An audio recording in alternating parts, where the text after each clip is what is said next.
Juízes capítulo 6.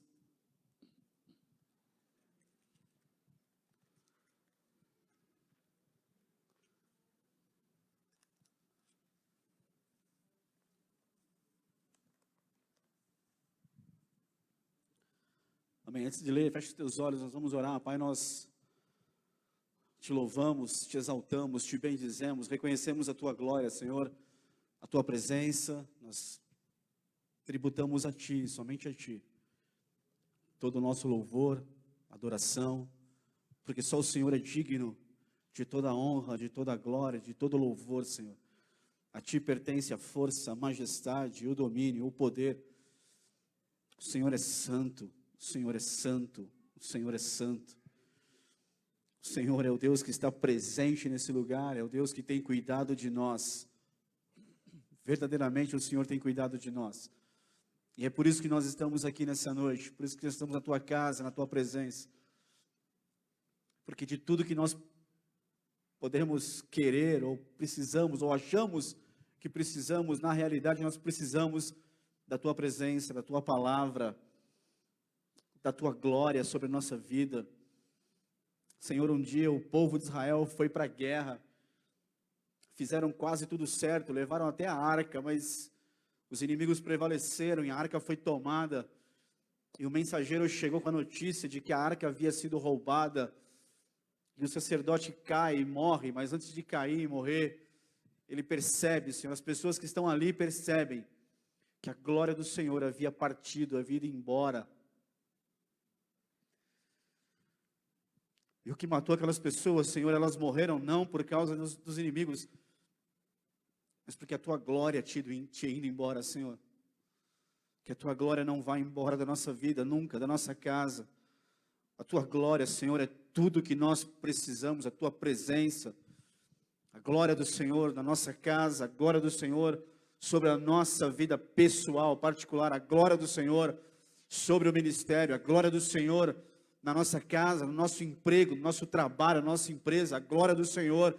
E se a glória do Senhor estiver lá, Deus, nada vai poder nos matar, nos desanimar, nos entristecer, a ponto de desistirmos, de recuarmos, não. Mas quando a glória do Senhor está, ainda há uma possibilidade, ó Deus, real, de transformar, de transformação de toda e qualquer situação. E nós profetizamos aqui nessa noite a glória do Senhor sobre cada vida aqui, a glória do Senhor sobre crianças, a glória do Senhor, ó Deus, sobre adolescentes, a glória do Senhor sobre os jovens, a glória do Senhor sobre cada homem, cada mulher aqui, porque cada homem e cada mulher aqui veio porque ama o Senhor, aleluia.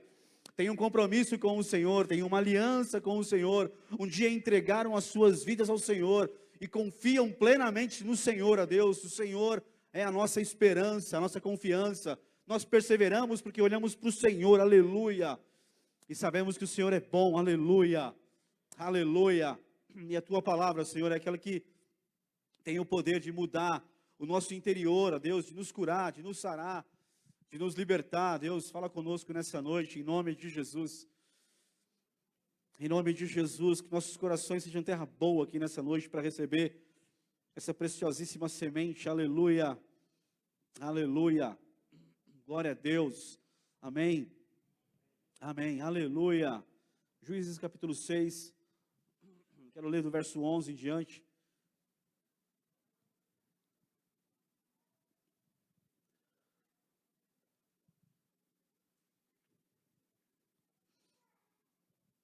Diz aí: o anjo de Yahvé veio e assentou-se sobre o grande carvalho que está em Ofra, que pertencia a Joás, filho de Abiezer. E aconteceu que Gideão, filho de Joás, estava malhando trigo num tanque de prensar uvas, a fim de ocultá-lo dos midianitas. Deixa o verso 1 aí, por favor, esse verso 11, por favor. Aí, eu queria ser breve, ser simples aqui naquilo que Deus tem colocado no meu coração, já faz algum tempo. E a história aqui, você talvez conheça, talvez já tenha lido, talvez já tenha ouvido sobre Gideão, sobre esse homem que é chamado para uma obra realmente maravilhosa, para libertar o povo de Israel. Então, esse livro de Juízes é um livro bem interessante de ser lido, eu aconselho você a ler. Claro, a gente sempre vem aqui e sempre aconselho a ler um livro da Bíblia, né? Tem um monte de livro bom na Bíblia. Qualquer um que você escolher, você não vai errar, não vai se frustrar na leitura, você vai aprender e vai ser muito abençoado. Então, é mais uma, talvez, uma recomendação para essa semana na sua vida aí, devocional, semana de leitura da Bíblia aí, que você possa pegar o livro de Juízes e ler, que você vai descobrir muita coisa poderosa nesse livro. A história do livro de Juízes, você sabe mais ou menos, esse tempo aqui do povo de Israel, já é uma terceira geração. A primeira geração está lá no Egito, você sabe da história, e Deus usa Moisés para tirar aquela geração que está lá escrava no Egito, para levar para a terra prometida. Então, Deus faz isso, um grande milagre, tira o povo de lá e leva, a intenção de Deus é tirar o povo dali, e para tirar o povo do Egito é obra de Deus, aleluia. Eu fui tirado do Egito, porque um dia Deus estendeu a mão dele para mim lá, e me arrancou de lá. Só o poder dele para arrancar alguém do Egito, aleluia. É só Deus para tirar você do Egito, irmão. É só Deus para tirar aquela pessoa que você está orando do Egito. Então confie em Deus, Há todo o poder na mão dele para estender lá e arrancar do Egito. E aí Deus, com o seu grande poder, tira o povo do Egito e promete levar ele para a terra prometida, para uma terra que Deus preparou para o povo de Israel. E aí, esse segundo passo, entrar em Israel, é a obra do povo. O povo tem que lutar, tem que guerrear, tem que batalhar, tem que entrar lá. E aí a história passa, e o povo então, depois de muita luta, depois de muita volta no deserto, entra então em Canaã, toma posse, e aí começam a estabelecer as tribos, e dividir a terra, e se assentar na terra de Israel, e formular ali, formar toda a nação de Israel. Está tudo certo, beleza. Uma vez lá, veio a prosperidade, veio a bênção, Deus estava prosperando o povo, abençoando o povo, Aí já tem uma terceira geração, que não conheceu Moisés, que não conheceu Josué, que está na terra agora, e esse povo esquece de Deus. Veio o tempo de abundância, de bonança, de prosperidade, e o livro de Juízes ele vai girar em cima disso. Ele vai contar muitas vezes isso.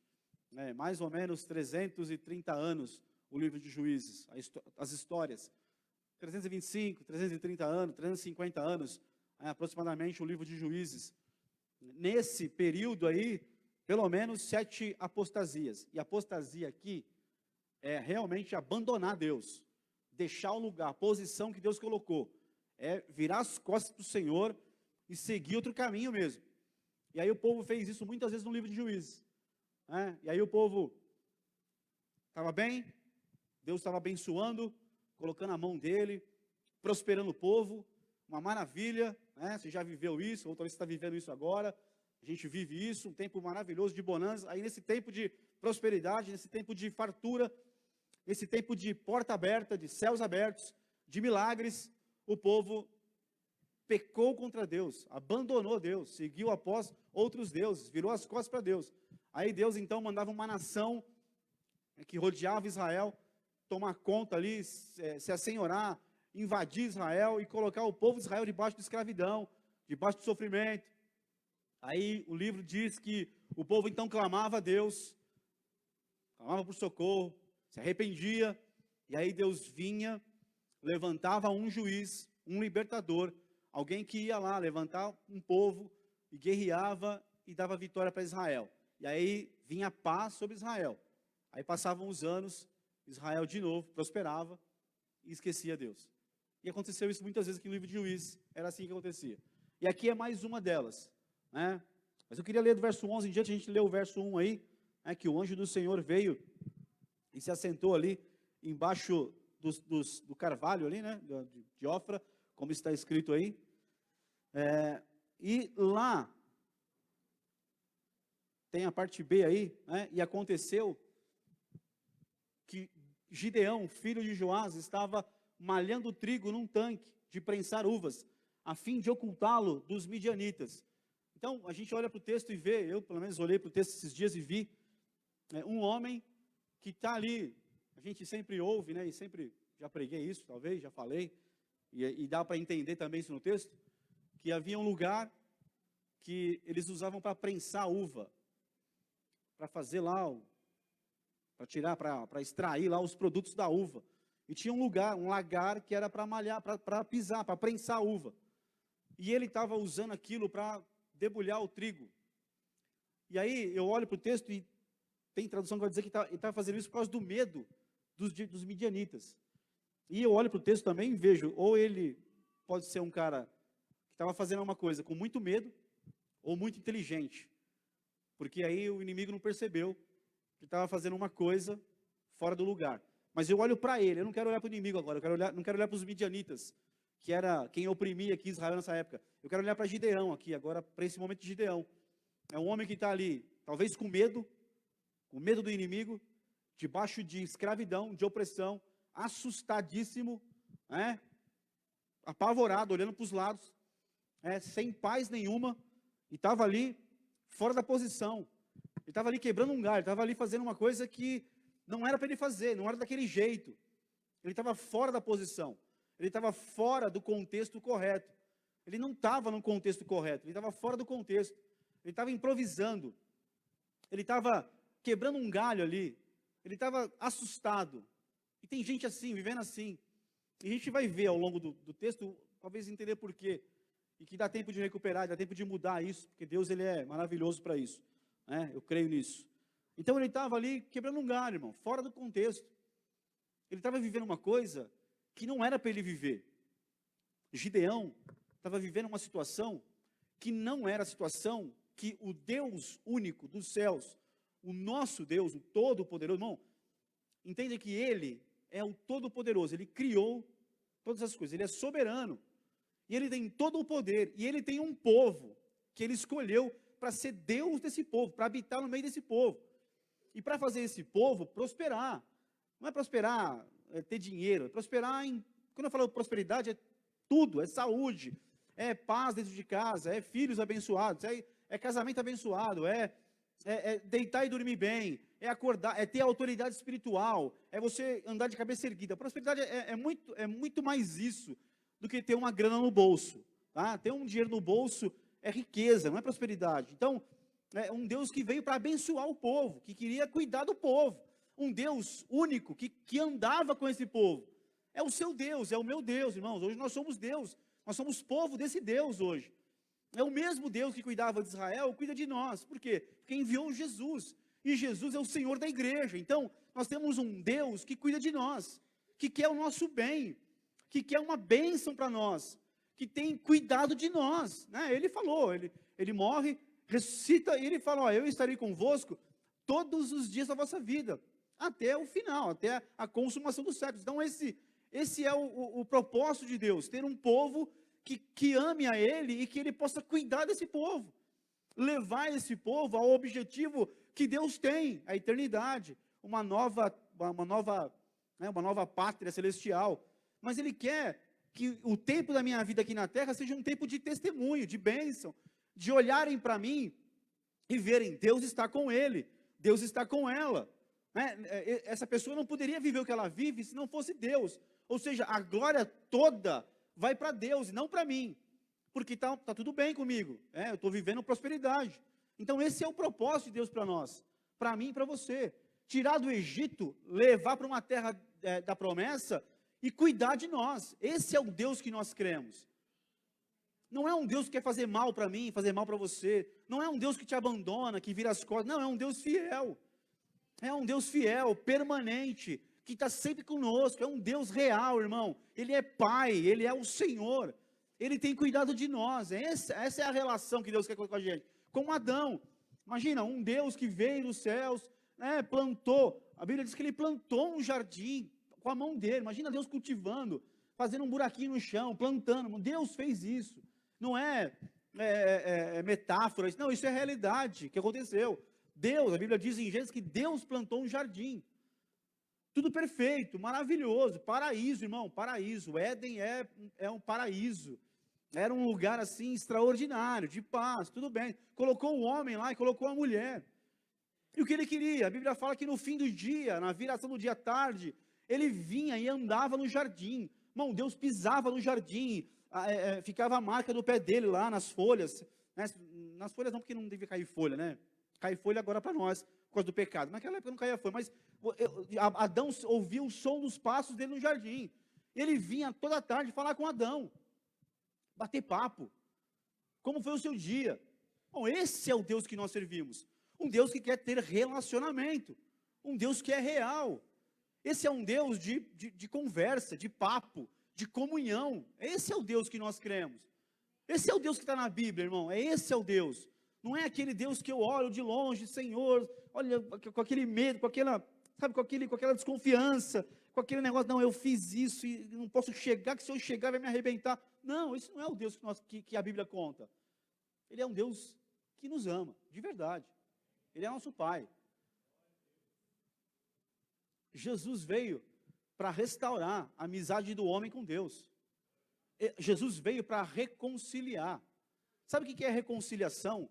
Quando Paulo escreve sobre o ministério da reconciliação, sabe o que é reconciliação? Essa palavra significa assim, alguém que é juiz, que é um cara que faz um acerto entre duas partes. Então lá tem duas partes, duas pessoas que estão brigadas. Aí surge um terceiro elemento no meio para reconciliar, para pegar a minha vida, né, e dizer assim, ó, essa ideia que você tem dele, que é Deus, está errada. Ele não tem raiva de você. Ele não quer matar você. Não, ele ama você. Ele me mandou aqui morrer no seu lugar para restaurar a comunhão dele com você. E só é possível isso através de mim. Aí eu começo, aí ele vai lá e fala, pai, aquele filho ali, ele errou, ele falhou, ele viveu coisas horrorosas. Mas ó, eu morri na cruz. Lembra que o Senhor me enviou para morrer na cruz, para pagar o preço, para derramar o meu sangue e pagar o preço pela vida dele?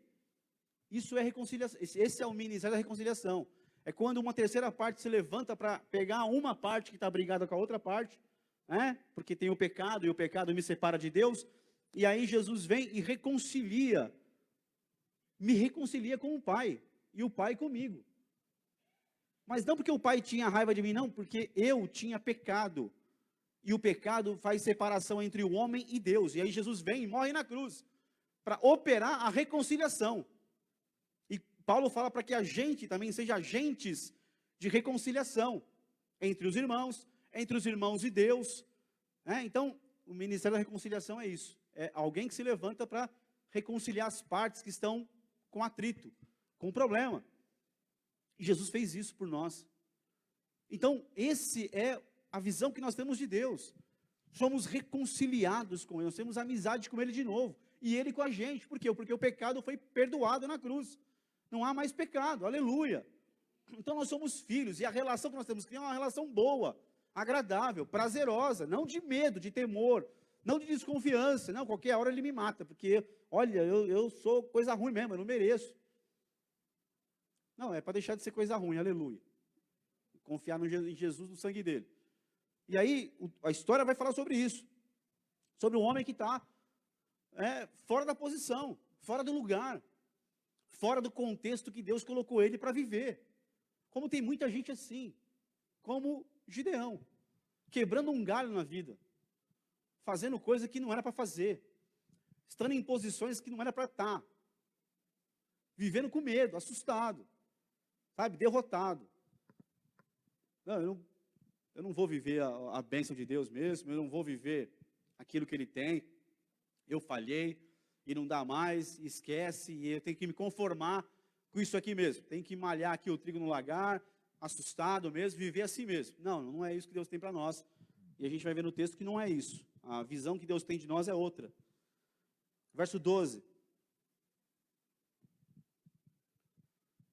Então o anjo do Eterno apareceu a Gideão, e lhe saudou, Iavé está contigo, valente guerreiro. Põe a corrigida fiel, por favor, deixa no verso 12 lá, por favor, lá.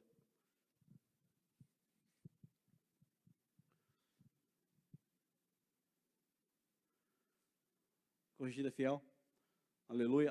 Deixa o texto aí, Então o anjo do Senhor lhe apareceu e lhe disse: o Senhor é contigo, homem valoroso. É o anjo do Senhor. Então aqui, antes de aparecer o Novo Testamento, antes de Jesus encarnar, né, no ventre de Maria e nascer lá, através do ventre de Maria, Jesus ele aparecia, de Gênesis a Malaquias, ele tem aí a sua teofania, né, a sua manifestação de Jesus, antes de ser concebido no ventre de Maria, antes de nascer, antes dele ser Jesus, de aparecer o nome de Jesus, no Antigo Testamento, ele aparece de várias maneiras, né? Teofania, manifestação de Jesus na terra.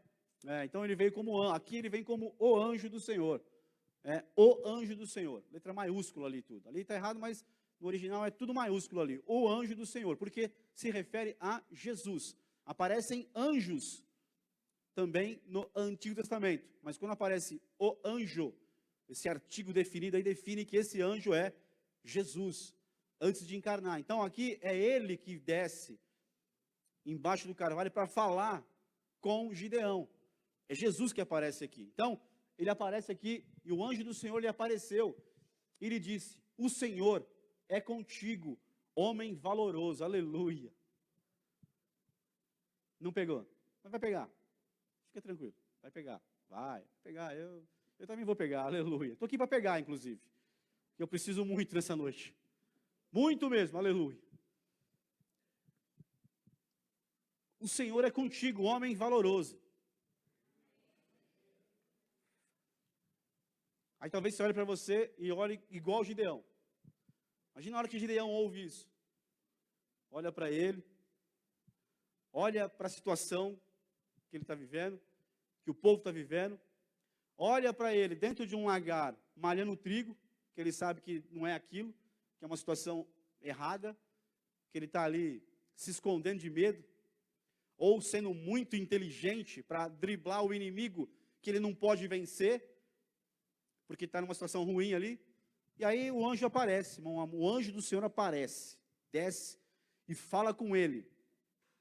E diz: homem valoroso, varão valoroso, homem que tem muito valor, homem que eu desci para falar com você e o Senhor é contigo.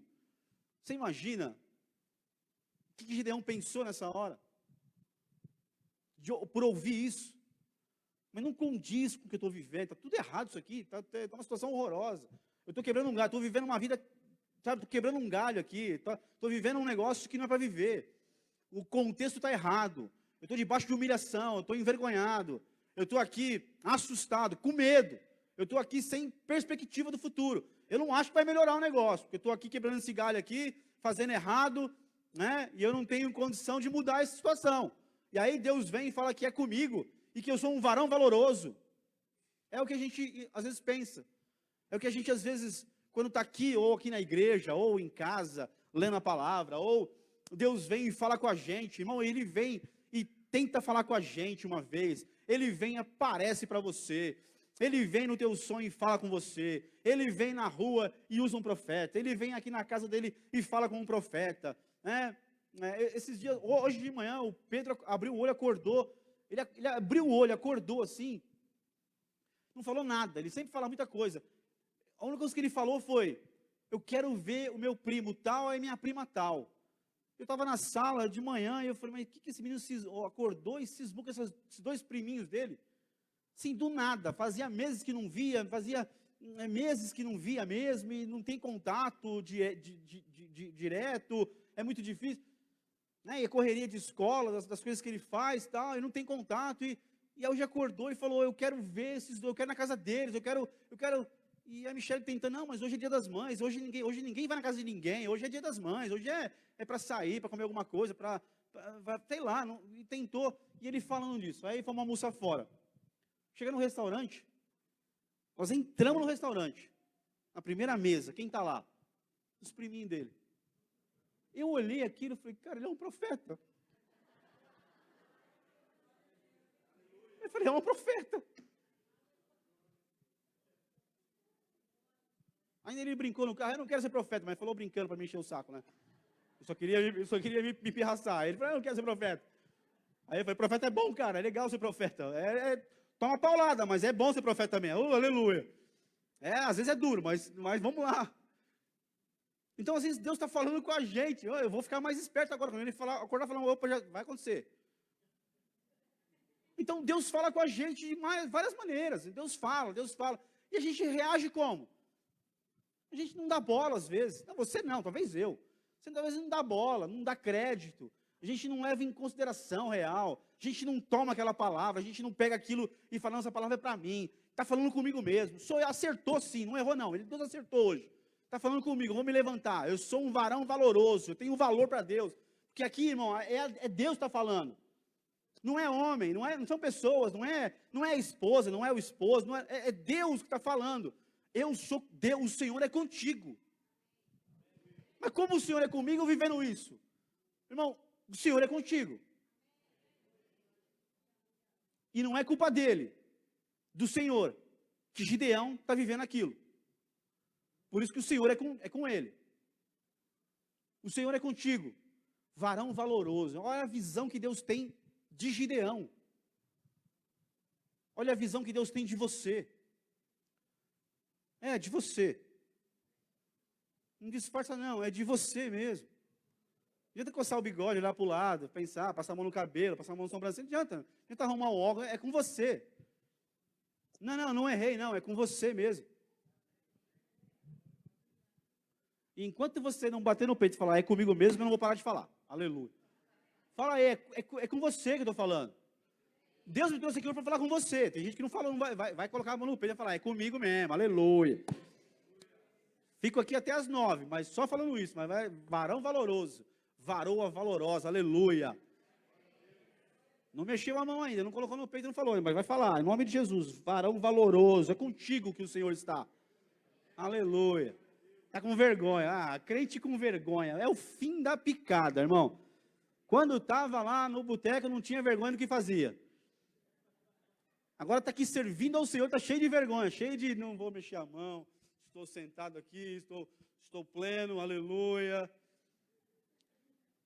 O Senhor é contigo, varão valoroso, aleluia. O Senhor é contigo, varoa valorosa. Bom, essa é a visão que Deus tem de Gideão, que está nessa situação toda contrária, toda errada. Mas é a visão que Deus tem. Deus manda Jesus ir lá. Olha, o texto é maravilhoso, porque a Bíblia diz que o anjo, que é Jesus, desce para falar com Gideão. E o Senhor está falando através do anjo, que é Jesus. Veja, o anjo não está falando, eu estou dizendo que não. O Senhor é contigo, varão valoroso.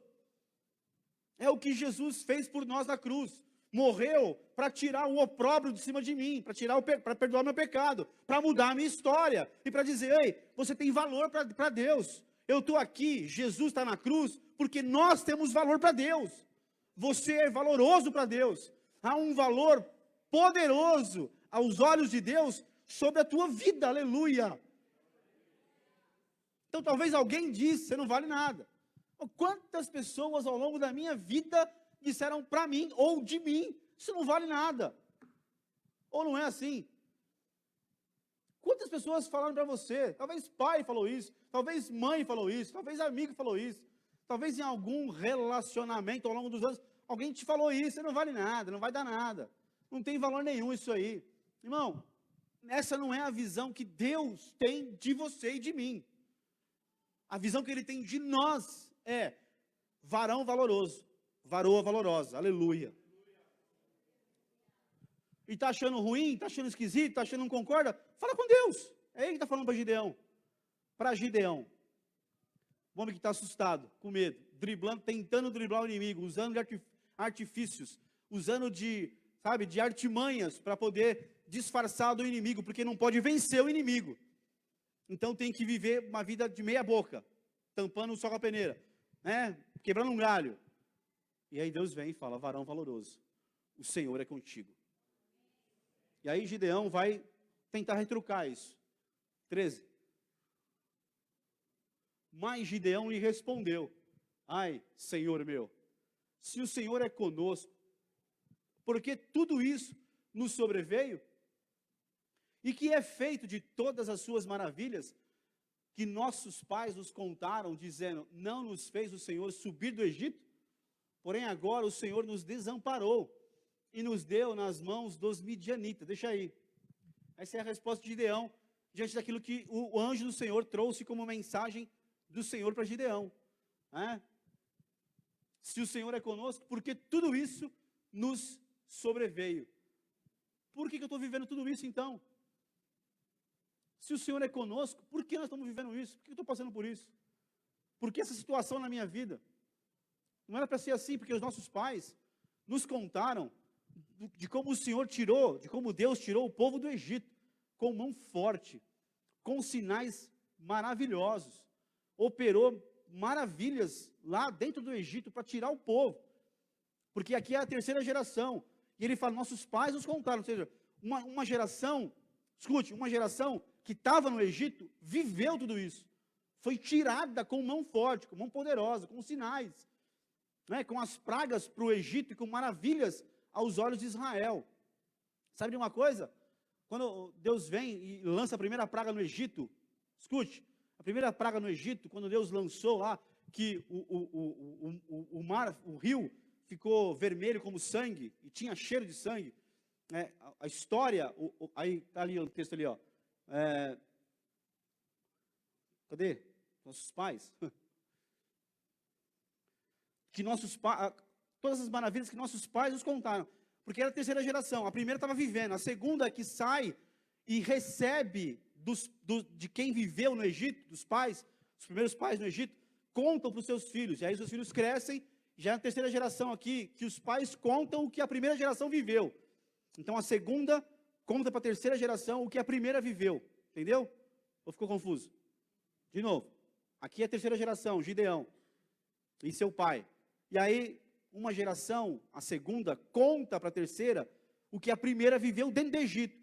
Quando Deus transformou a água do Egito em sangue, escute, o egípcio ia tomar água, qualquer pote de água em casa, no rio, nos lagos, poço, qualquer possibilidade de água no Egito, quando o egípcio ia pegar para beber, era sangue. Aí, escute o que os pais contaram para a terceira geração. E quando o povo hebreu, o povo de Israel, o povo de Deus, ia num pote para tomar água, o povo hebreu, que é o povo de Israel, enfiava um copo no pote de água, e era água potável, e bebia, tranquilo. Água fresca, imagina isso, água fresca, gostosa. Aí o egípcio, do lado dele, olhava aquilo e enfiava um copo no mesmo pote que o hebreu enfiou. E quando ele tirava, era sangue. Isso é o que os pais, tem muito mais coisa, mas uma delas era isso, as maravilhas que Deus operou lá no Egito. Não importava se o egípcio tomasse o copo da mão do hebreu e levasse na boca, virava sangue. Não tinha como o egípcio beber água, não tinha nenhuma fonte de água que não fosse sangue para os egípcios. Mas para o povo hebreu, para o povo de Deus, era água. As maravilhas. Nossos pais nos contaram as maravilhas que Deus operou no Egito, com a primeira geração. E por que nós estamos passando por isso? Tem a resposta aí, está no mesmo capítulo 6, verso 1.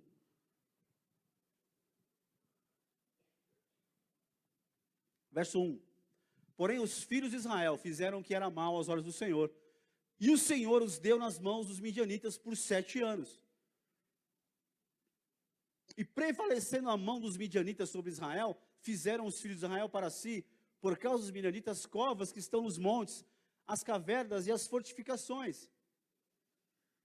Porque sucedia que, semeando Israel, os midianitas e os amalequitas, e também os do Oriente, contra ele subiam. Põe no verso 1. Porém, os filhos de Israel fizeram o que era mal aos olhos do Senhor. Então, essa é a resposta. É porque está vivendo está vivendo aquela meia boca, aquela situação horrorosa, aquilo que não é projeto de Deus para eles, está vivendo aquilo. Por quê? Porque os filhos de Israel fizeram o que era mal aos olhos do Senhor. Mas calma, fica tranquilo, pelo amor de Deus, em nome de Jesus Cristo de Nazaré, fica tranquilo, eu não vim aqui para falar disso. Eu vim falar de outra coisa, mas é por isso que eles estão vivendo essa situação. Então não é culpa de Deus, não é que Deus ficou fraquinho, não é que Deus se esqueceu. Não, Deus tem maravilhas para o povo dele, aleluia.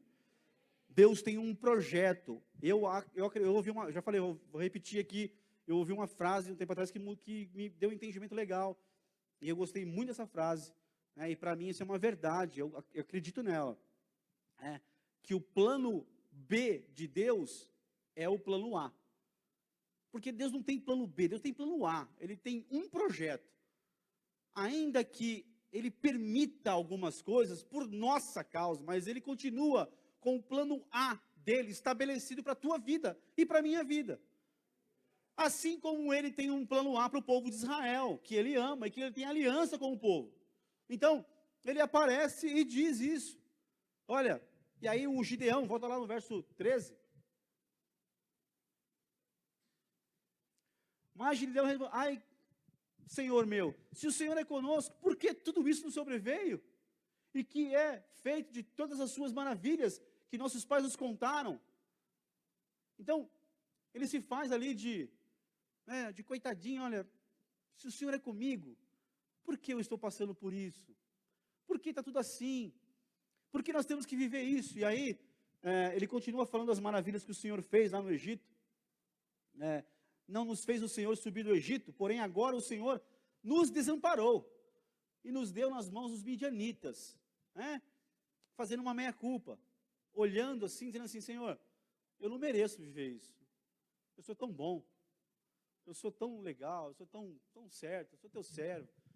Mas aí Deus está tratando com o povo aqui, para mostrar para o povo, que não é culpa de Deus, que situações que eles estão vivendo, é o tempo deles olharem para eles e refletirem, e trazer à memória o que eles fizeram, o que eles cometeram, o que levou eles a estar naquela situação, vivendo fora do projeto original de Deus. Eu sei que Deus te deu uma palavra um dia, eu sei que Deus colocou sonhos dentro de você, e eu creio mesmo nisso, tá? Eu creio que Deus colocou projetos no teu coração, colocou sonhos no teu coração, eu creio que Deus colocou caminhos no teu coração para você viver eles, e veio do Senhor.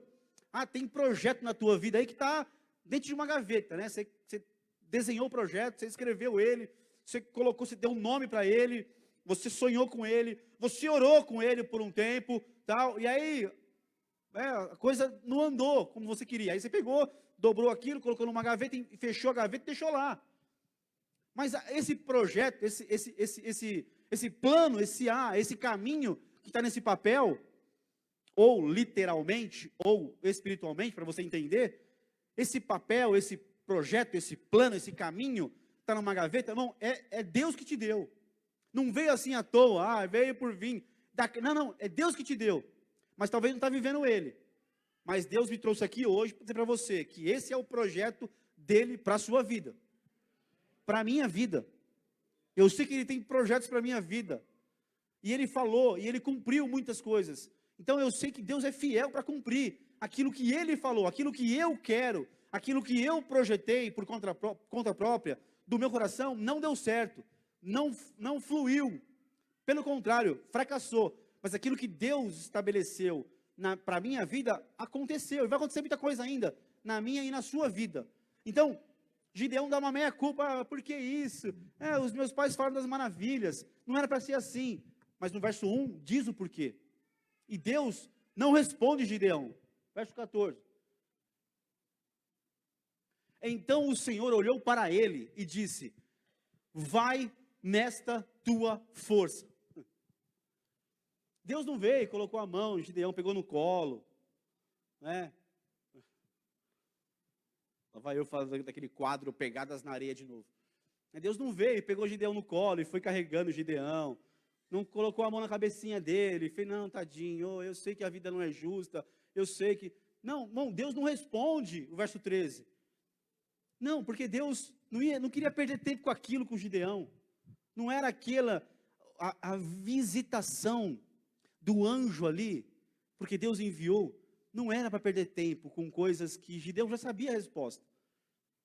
Tinha questões que Gideão sabia o porquê. Estava jogando um verde, jogando ali uma conversa fiada.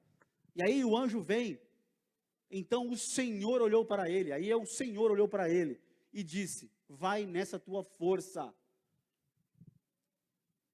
Deus corta a conversa de Gideão e diz: vai nessa tua força. Não pegou, mas vai pegar, aleluia. Eu também vou pegar, eu quero pegar nessa noite. Mesmo, eu preciso pegar nessa noite aqui, ir embora daqui nessa noite, cheio dessa palavra, aleluia.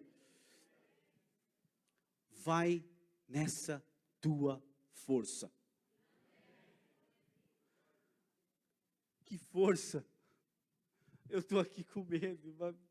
Senhor, o que está acontecendo? Senhor, não estou entendendo. Irmão, Deus, Ele vê Gideão do jeito diferente que Gideão vê Ele mesmo. E é isso que Deus quer nessa noite. Que eu veja com os olhos de Deus. Que eu me olhe com os olhos de Deus. Que você se olhe com os olhos de Deus. Primeiro, que você tem um valor absurdo diante de Deus. Varão valoroso, varoa valorosa. Tem um valor inestimável em você. Você vale muito, muito, muito, muito mais do que a tua mente pensa, do que o teu coração sente às vezes. Você tem um valor. Deus vem e fala: você tem valor, você é varão valoroso e varoa valorosa. E aqui Ele diz: vai nessa tua força. Porque Deus está vendo em Gideão uma força que Gideão não está vendo nele mesmo. Que aí você olha e diz: eu não consigo fazer isso. Eu não dou conta disso. Quem sou eu para fazer isso? Como pode o Senhor falar comigo para isso? Não, minhas pernas tremem, minha voz gagueja. Não, eu não posso, não dá, não é para mim isso. O Senhor vem e diz: vai nessa tua força. Irmão, Deus olha e vê em Gideão aquilo que ele não está vendo nele mesmo naquela hora. Você precisa ver aquilo que Deus te mostre nessa noite. Que Deus fale com você nessa noite, nesse lugar aqui. Que não é só isso. Que Ele tem muito mais. Que Ele te escolheu mesmo. Que Ele declarou que é você. Que Ele vê em você uma unção, uma graça, uma presença, que talvez você não está vendo agora, mas está aí. Porque é Ele que fala: ó, vai nessa tua força aí. Não, mas Senhor, eu sou o menor da minha casa é mais pobre, não sei o quê, olha a minha situação, está tudo ruim, eu não posso participar, eu não posso fazer, eu não posso me envolver. No seu trabalho, talvez alguém está lá te oferecendo uma possibilidade de crescimento, você está lá cheio de medo. Não, abraça, porque há uma força em você que Deus viu, há uma graça em você que só Deus está vendo, mas que você veja aqui hoje, em nome de Jesus. Ora, diante do inimigo, como Davi percebeu que ele tinha uma unção, uma graça, que Deus deu para ele. Então, se ele percebeu, se ele discerniu que Deus deu para ele, que Deus encheu ele com aquilo, então ele vai usar aquilo para o louvor e para a glória do nome do Senhor dele, aleluia. Não é só para matar um gigante, é para matar um gigante que desonra a Deus. Vai nessa tua força. Olha para pelo menos um do seu lado e fala: vai nessa tua força.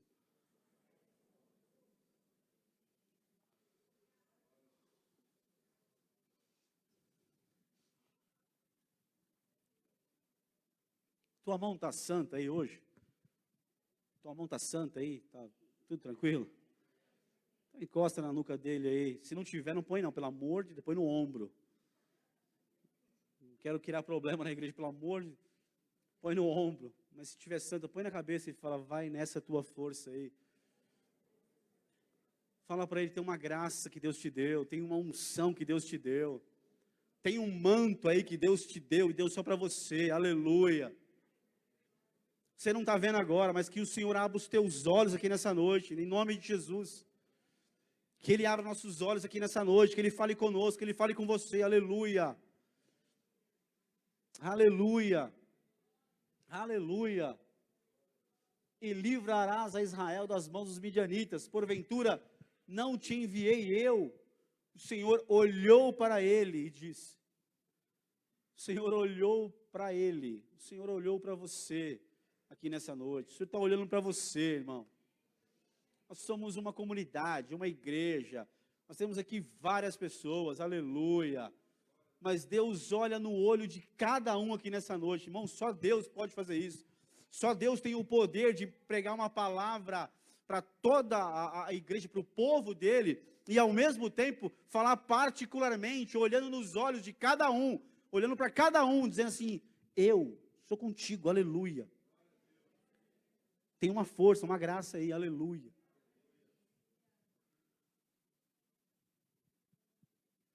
Eu sei, eu sinto aqui no meu espírito, você está pensando que essa palavra é para o teu irmão do lado, mas não é, é para você, aleluia. É para mim, aleluia. Eu pego essa palavra nessa noite aqui, aleluia, das mãos dos meus amigos. Porventura não te enviei eu, aleluia, irmão. Quem tem te enviado? Quem está indo com você todas as manhãs que você se levanta, deixa a sua casa e vai em direção ao seu trabalho?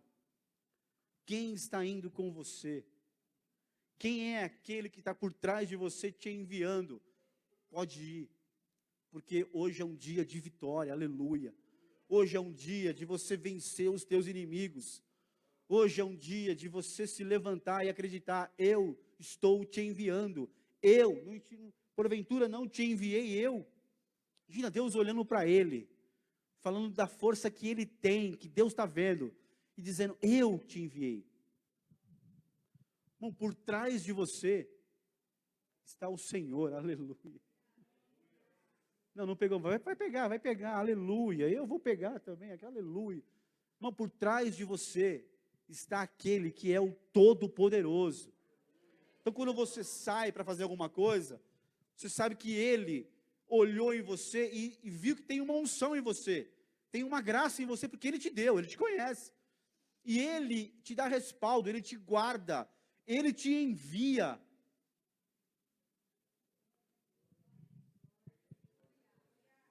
Quando você pensa assim: eu vou ter que chegar lá, eu vou ter que enfrentar aquela reunião. Você chega lá e você pensa: eu vou ter que enfrentar, olhar nos olhos daquela pessoa. Tem me feito tanto mal, tem tentado me derrubar, é um inimigo que se levantou lá. Não te enviei eu. Você não está indo sozinho, querido.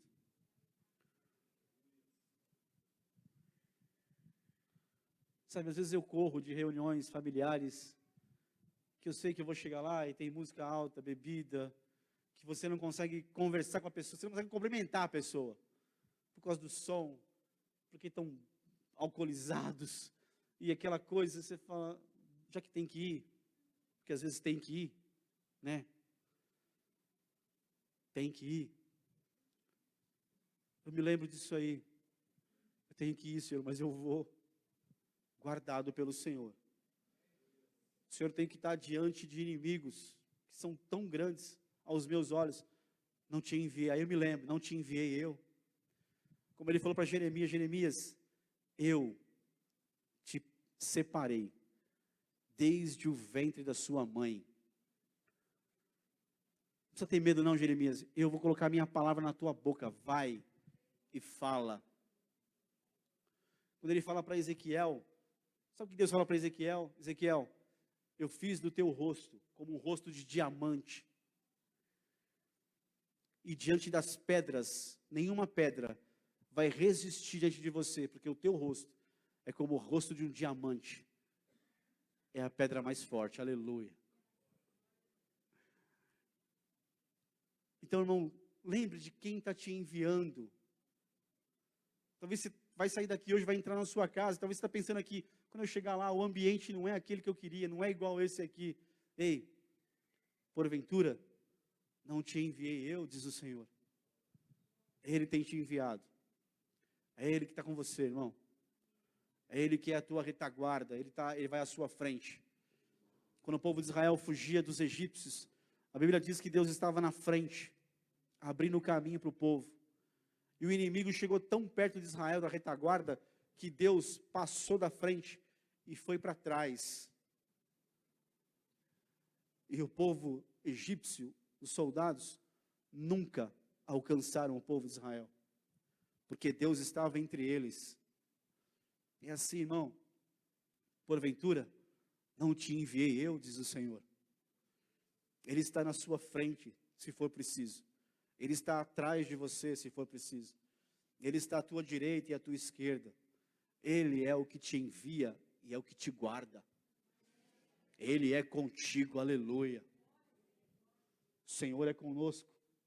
Verso 15. E ele lhe disse: ai, Senhor meu, com que livrarei a Israel? Eis que a minha família é a mais pobre em Manassés, e eu o menor na casa de meu pai. E o Senhor lhe disse: porquanto eu hei de ser contigo, tu ferirás os midianitas como se fossem um só homem. Aleluia. Sabe por quê? Um só homem.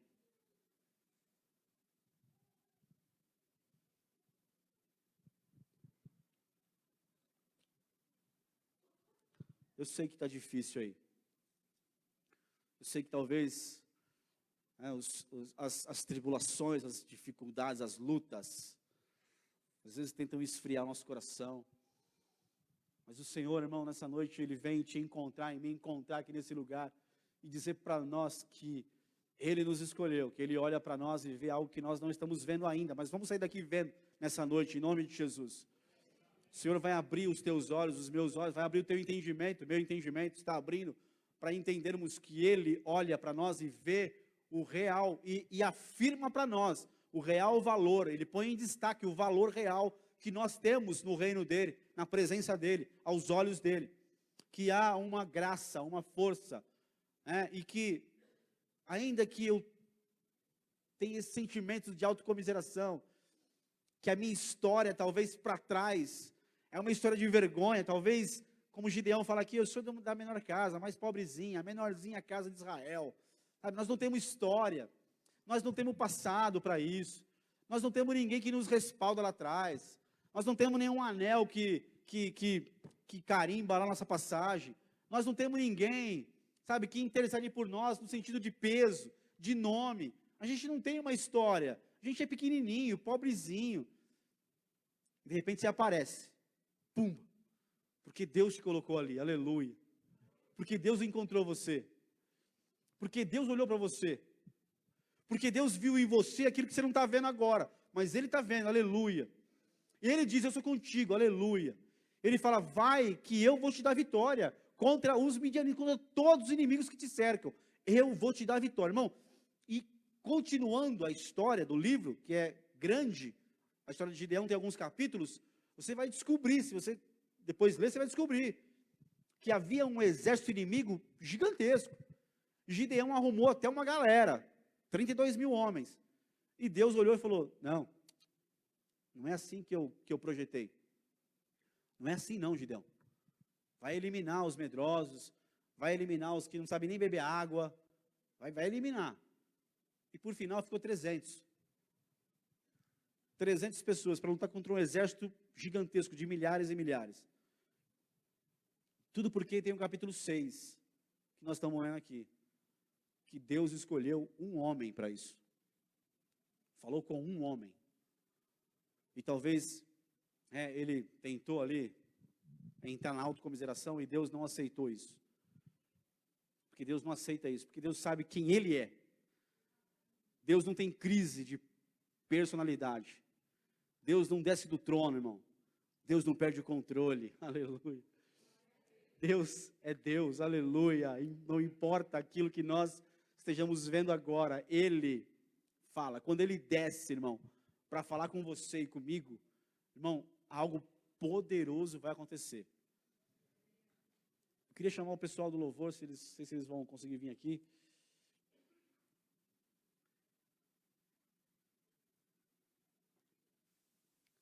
Tomara que eles estejam subindo aqui, tudo bem feliz, assim, bem...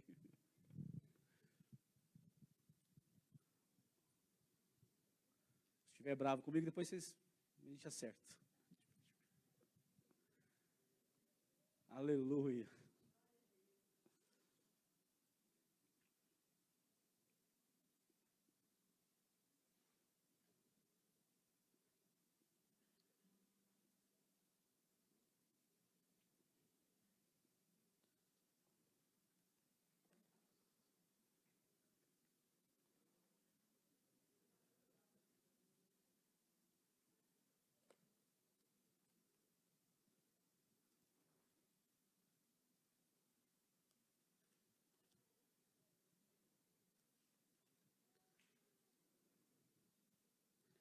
Amém? Eu queria convidar você a ficar de pé aí, por um instante.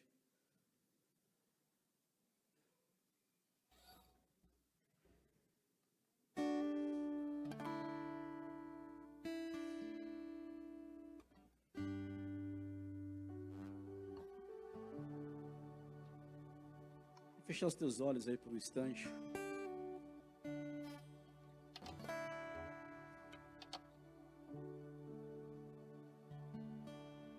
A gente está encerrando. Eu queria que você não se distraísse agora, mas que você fechasse os teus olhos aí.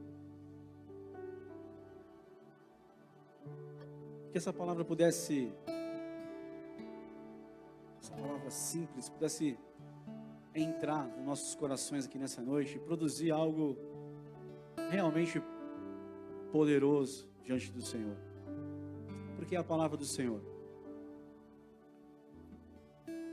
O Senhor nos encontra, talvez em situações inapropriadas, situações de vergonha, situações que são fora do contexto que Deus tem para nós. Fecha os teus olhos aí.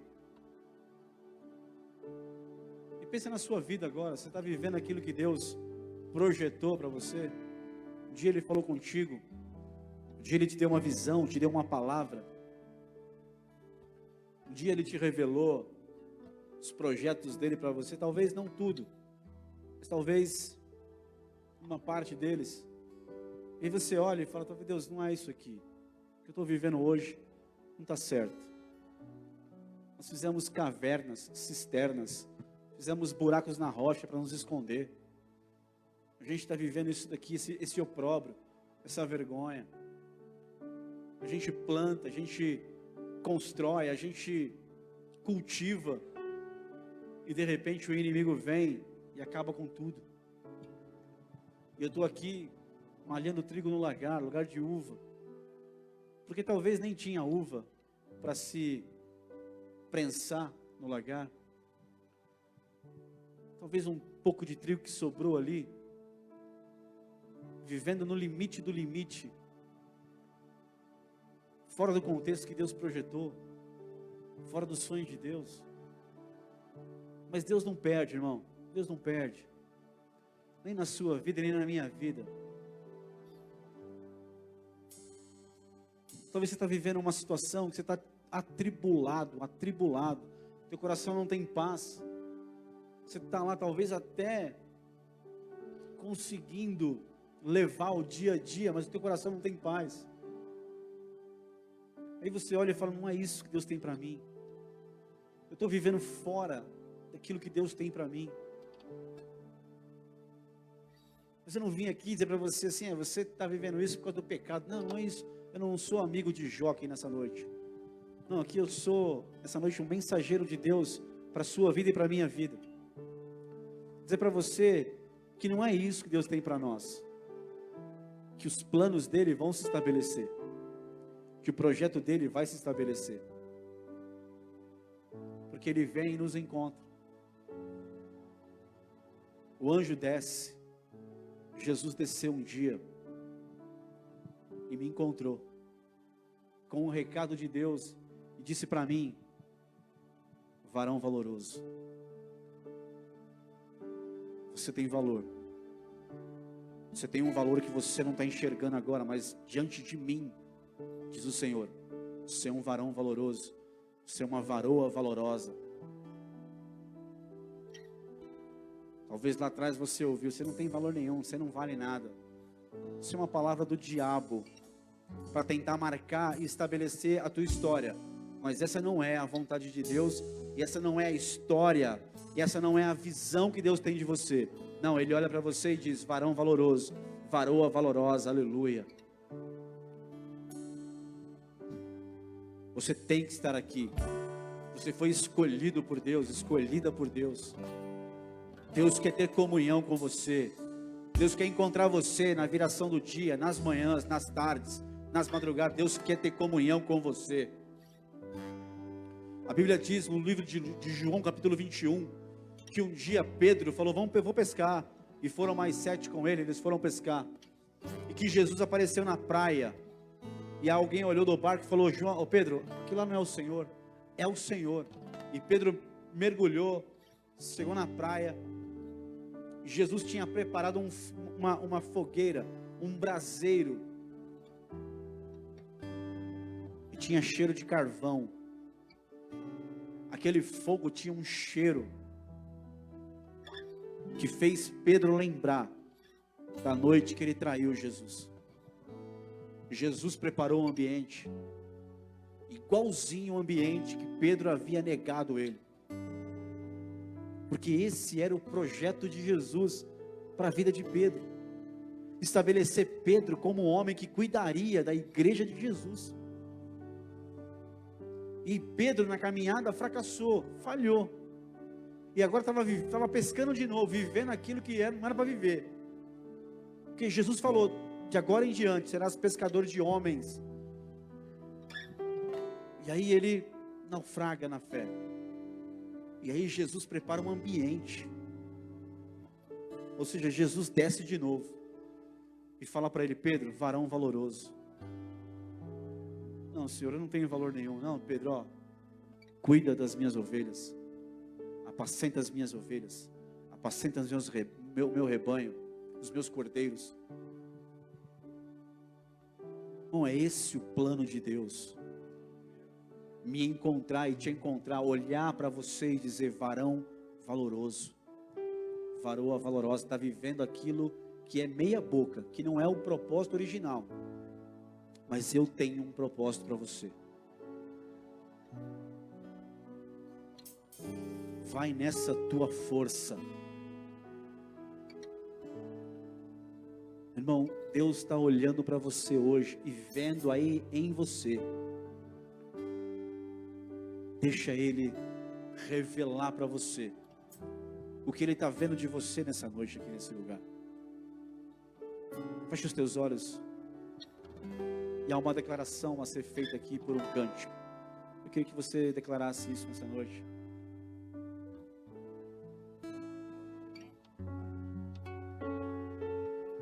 Feche os teus olhos.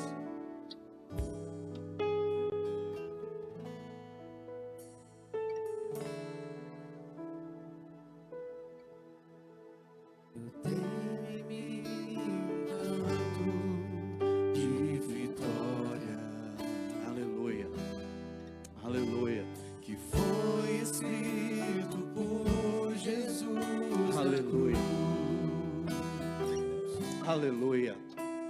Um canto lindo que mudou a história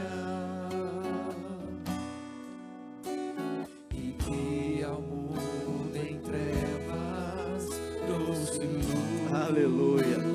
Glória a Deus. Aleluia. Eu tenho em mim um canto de esperança. Aleluia. Aleluia, glória a Deus, aleluia. Jesus firmou comigo uma aliança, na qual eu vivo e posso aleluia. Descansar. Glória a Deus, há uma aliança com você.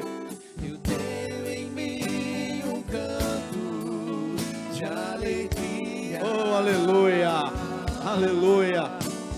Eu tenho em mim há um hino de louvor na tua boca nessa noite aqui nesse lugar. Não apenas palavras, mas de vida e amor que testemunha a vitória. Aleluia, aleluia. Com meus lábios canto a verdade, que o Rei Jesus em breve voltará. Virá com seu poder e majestade. Glória a Deus. E com sua igreja em glória reinará. Aleluia.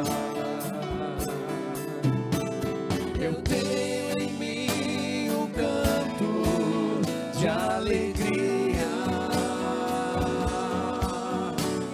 Eu tenho em mim um hino de louvor, não apenas de palavras, mas de vida e amor, que testemunha a vitória do Senhor. Aleluia. Eu tenho em mim um canto de alegria, eu tenho em mim um hino de louvor, Glória a Deus. não apenas de palavras, mas de vida e amor, que testemunha a vitória do Senhor. Aleluia. Que testemunha a vitória do Senhor. Aleluia. Feche os teus olhos. Testemunha a vitória do Senhor. Aleluia. Feche os teus olhos. Feche os teus olhos. Enquanto eles vão ali, talvez ministrar bem baixinho ali, feche os teus olhos. Feche os teus olhos e adore ao Senhor aqui nessa noite, em nome de Jesus. Esse anjo desceu num lugar improvável diante de uma pessoa, talvez a menos provável. O menor da sua casa, e a sua casa a menor das tribos. Um homem que estava escondido, vivendo alguma coisa fora do contexto. E o Senhor encontra com ele, encontra com você, encontra comigo. Essas situações adversas da vida, Deus encontra a gente, olha pra gente, fala com a gente, traz a memória, o louvor, traz a memória aí nessa noite, o dia que Deus te encontrou e falou contigo, o dia que Ele mudou tua história, o dia que Ele se encontrou com você e falou algo poderoso com a sua vida. Pai, aqui nessa noite, Senhor, nós estamos aqui e entendemos, cremos que um dia o Senhor deixou a sua glória, Jesus, para estabelecer o valor que nós temos, para nos curar emocionalmente, para nos levantar, para nos colocar de pé, para estabelecer a tua vontade para a vida de cada um de nós, os propósitos do Senhor, os projetos do Senhor para cada um de nós. O Senhor é aquele que perdoa, o Senhor é aquele que perdoa, o Senhor é aquele que, como o livro de Juízes diz, o Senhor ouviu o clamor do seu povo, o Senhor viu que o seu povo se quebrantou, se arrependeu, e o Senhor desceu para livrar o seu povo das mãos do inimigo, e o Senhor escolhe um homem que é improvável, que não está talvez numa lista de guerreiros aos olhos humanos, mas o Senhor escolhe um homem que não vê nele mesmo força nenhuma, mas o Senhor vê. Um homem que não vê em si mesmo valor nenhum, mas que o Senhor diz, varão valoroso, como o Senhor diz para nós aqui nessa noite, varão valoroso, varoa valorosa, escolhidos pelo Senhor. O Senhor é quem nos envia. E não é só um envio ministerial, mas é um envio diário, um envio permanente, um envio, talvez, Deus, para obras pequenas, que nós entendemos hoje, que é o Senhor que nos enviou, talvez obras grandes, mas é o Senhor que tem nos enviado, e nós vamos em nome do Senhor, aleluia, guardados pelo Senhor. O Senhor é que vai à nossa frente, o Senhor é a nossa retaguarda, o Senhor está à minha direita, à nossa esquerda, o Senhor é que guarda a nossa saída, a nossa entrada, aleluia, desde agora e para sempre, aleluia. Eu sei que o Senhor é com esta irmã aqui nessa noite, Senhor, esta irmã que está enfrentando talvez adversidades, situações que ela acha que não vai vencer, Deus, que ela talvez desistiu já, talvez ela está vivendo, ó Pai, aquilo que não é a vontade do Senhor, mas o Senhor vem e diz para ela: varoa valorosa, eu sou contigo, eu vou te usar, aleluia. Senhor, o Senhor é conosco, o Senhor é conosco. O Senhor é aquele que olha para nós nessa noite e diz: vai nessa tua força. Nós queremos sair daqui nessa noite, Deus. Nós queremos sair daqui nessa noite, Senhor, debaixo dessa palavra que nós estamos indo na força que o Senhor vem em nós, porque veio do Senhor. O Senhor tem capacitado o teu povo para a vitória, aleluia, para viver o teu projeto, Senhor, a tua vontade. Senhor, glórias ao Senhor. Bendito é o nome do Senhor, aleluia.